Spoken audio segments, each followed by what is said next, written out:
শেখ হাসিনা সোমবার এক ভার্চুয়াল মিটিংয়ে শুধুমাত্র বাংলাদেশের পুলিশ সদস্যদের হত্যাকাণ্ডের সঙ্গে জড়িতদের বিচার এবং দেশের ভবিষ্যৎ নিয়ে বক্তব্য দিয়েছেন বলে সংবাদ প্রকাশ করেছে ভারতীয় গণমাধ্যম দ্য প্রিন্ট। হাসিনার উদ্ধৃতি দিয়ে দ্য প্রিন্ট প্রকাশ করেছে, হাসিনা বাংলাদেশে ফিরে এসে সব হত্যাকারীর বিচার করবে, তাদের বিচার বাংলার মাটিতেই হবে। হাসিনা কখনোই তার কোনো বক্তব্যে দেশের সাধারণ মানুষ হত্যার বিচারের কথা বলেনি, যার কারণ হিসেবে নেটিজেনরা বলছেন নিজের ফাঁসির রায় নিজে লিখবার মতো বোকা হাসিনা না। এদিকে আগামী এপ্রিলেই শুরু হবে হাসিনার বিচার কার্যক্রম। তবে তাকে দেশে ফিরিয়ে আনা বা তাতে ভারতের মতামত কী হতে পারে, এ বিষয়গুলো এখনো অমীমাংসিত। যেহেতু হাসিনা বাংলাদেশে ভারতের স্বার্থ সিদ্ধির চাকর, তাই দেশটির পক্ষ থেকে তাকে সহজে ফিরিয়ে দেওয়ার বিষয়টি নিয়ে ধোঁয়াশা আছে, এমন মন্তব্যই ভাসছে সমাজ পাতায়। দ্য প্রিন্টের ওই প্রতিবেদনে আরও উল্লেখ করা হয়, হাসিনা ডক্টর ইউনূসকে মব স্টার আখ্যা দিয়েছেন।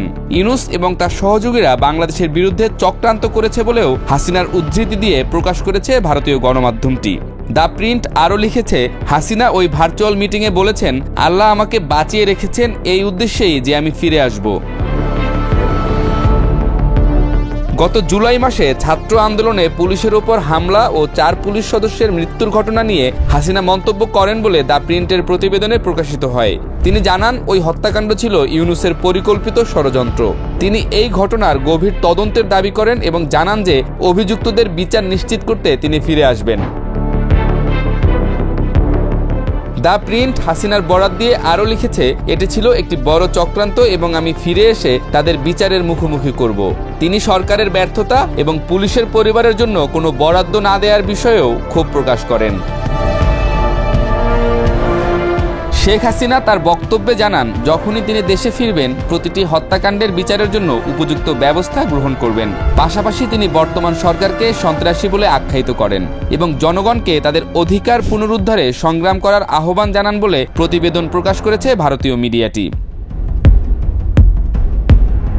অন্যদিকে এই মাসের শুরুতে জাতিসংঘের ফ্যাক্ট ফাইন্ডিং রিপোর্টে প্রকাশিত হয়েছে, হাসিনা ও আওয়ামী লীগ জুলাই গণহত্যা ও নির্যাতন নিপীড়নে সরাসরি দায়ী। প্রতিবেদনে আরও বলা হয়েছে, হাসিনা সরকারের শীর্ষ কর্মকর্তাদের নির্দেশে ছাত্র জনতার উপরে মেটাল বুলেট ব্যবহার করা হয়। দ্য প্রিন্টের এমন প্রতিবেদন প্রকাশের পর বাংলাদেশের সামাজিক যোগাযোগ মাধ্যমে বিরূপ প্রতিক্রিয়া দেখা দিয়েছে। এত কিছুর পরও হাসিনা এবং আওয়ামী লীগের কোনো অনুশোচনা নেই জনগণের কাছে মাথা নোয়াবার ইচ্ছা। এখনও তার অহংবোধ তাকে আরও জনবিচ্ছিন্ন করছে।